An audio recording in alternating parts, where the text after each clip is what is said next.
Ransomware is a malicious software and it locks the resources from the user, and as the name suggests, it asks for the ransom from the user to get the resources back. Now this locking of resources can be done by two ways. It can lock the entire resource, the access to the entire resource, by asking you a password at the first place or the unlock key, or it can give you the access but all the files and data will be encrypted, and it will give you the message how to get the access back. The way it is different from other type of attacks, if we talk about let's say denial of service attack or man in the middle attack or other password recovery mechanism like brute force, they work for the trio of information security like confidentiality. If we say man in the middle, it takes confidentiality. But this particular attack goes towards the vector of availability. The availability is stopped for the user.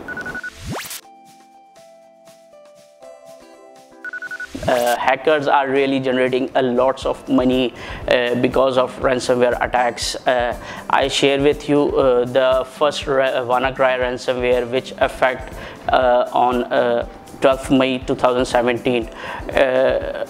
Hackers generated around $100,000 within 3 days of attack. I also share with you the stats of a currently North Korean hosting provider company paid $1 million to the hackers to get their data back, as they have compromised, they have encrypted around 300 plus servers of their clients.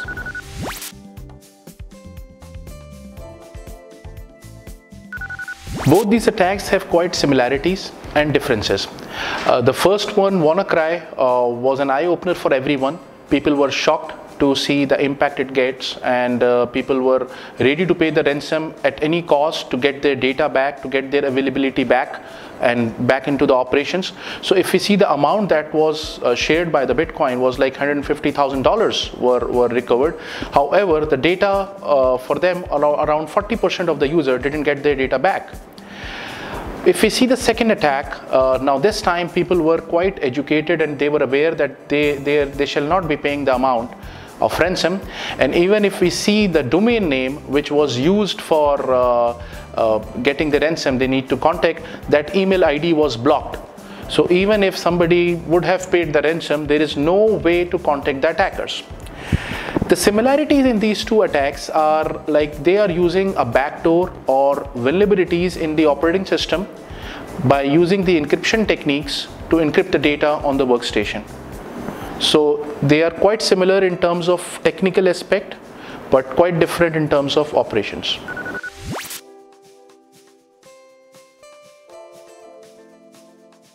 You only decrypt with the help of key, and that key will remains with attackers.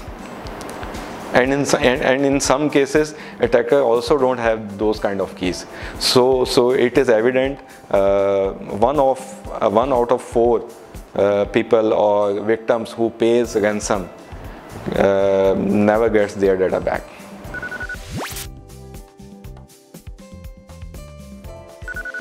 Historically, ransomware mechanism of getting the money back from the criminals was quite traceable. Initially, they used to use PO boxes, another mechanism. With the advent of Bitcoin, with the introduction of Bitcoin, it becomes quite easy and non-traceable for the criminals to ask ransom in terms of Bitcoin. So that is why there is a quite increase, as well as certain vulnerabilities and backdoors were exploited, and it becomes quite easily for the attackers to pay the payload, to create the payload and get it to the users.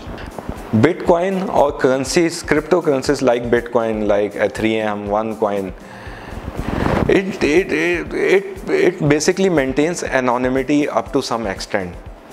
You can remit to different non-regularized exchanges around the globe or around the cyber world, and at the same time you can withdraw money from there. So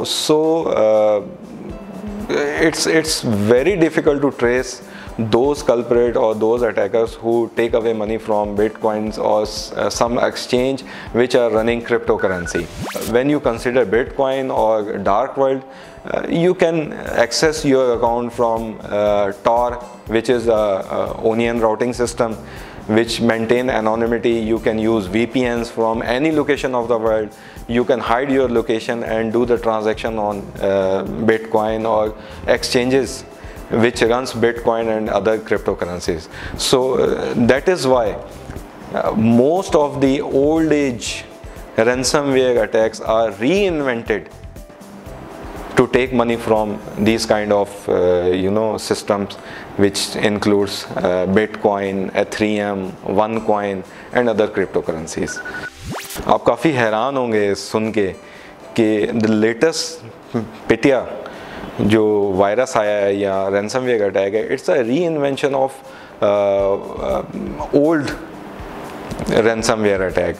And if I tell you, you get also surprised if I tell you कि ये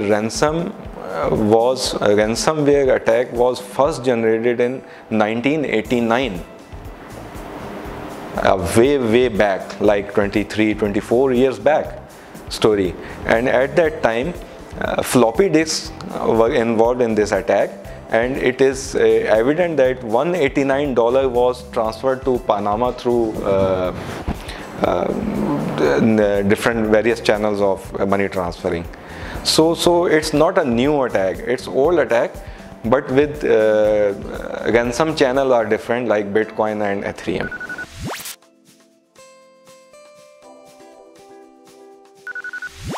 If we talk about industries, the first attack, WannaCry, was more towards the health sector, and the effectees were mainly the European health sector.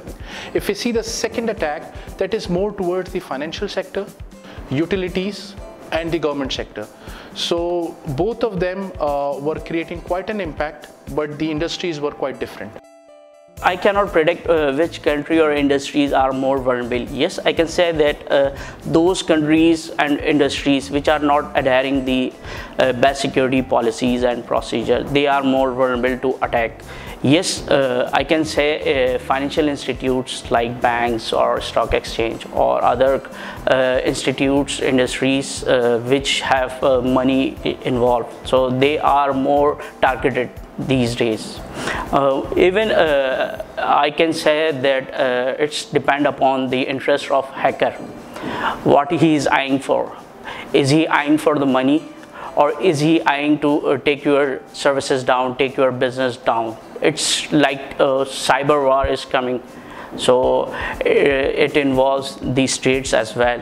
If one state want to take your services or industry down, so it depends upon the hacker interest. General users are more prone to these kind of attack because they don't have basic security in line.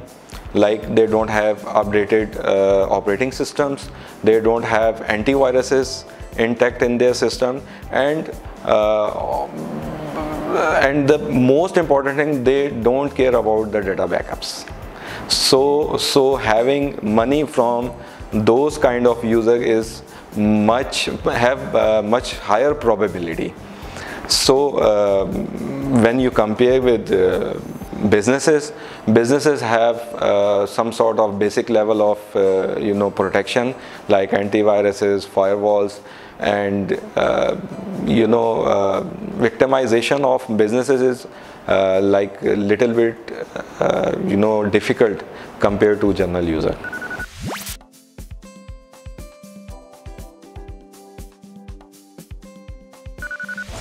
If you have a very clear goal, which is a prevention of your data, you need to intact some layered architecture of security around your organization, which starts from basic configuration, blocking of ports, then intact system of general defense, which includes antiviruses, and after that upgradation and patch management of all the infrastructure. The organization has to conduct risk assessment at the first place. They have to decide what data is important for them, how much risk they can take in terms of their availability, how much data they are willing to lose, how much time they will be giving their technical resources to restore the data. With that decision in mind, they have to come up with a series and layers of approaches of controls. First will be the managerial controls. That will be more about policies. What are the acceptable use policy of technical resources in an organization? There will be technical controls, both preventive and detective. The preventive controls will alarm the users of any infiltration, any type of access that has been compromised. And then there will be detective controls that will be given post-incident alarm.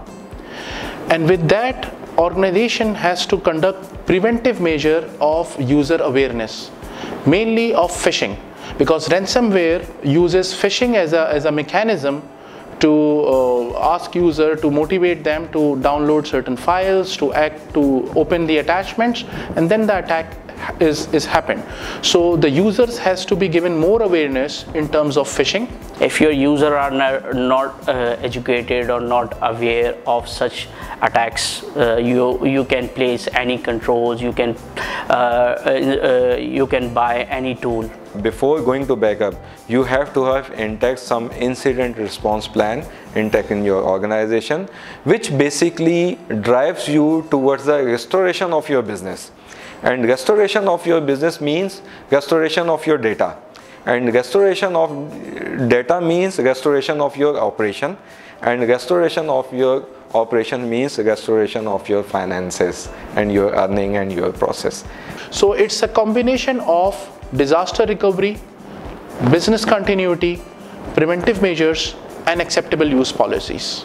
You also block attachments like .exes, like .js, macro-enabled documents. You must have sophisticated antivirus solution to all your endpoints and regular update those signatures. You have to have a very good, clear understanding what is sensitive, what is critical, and what is public.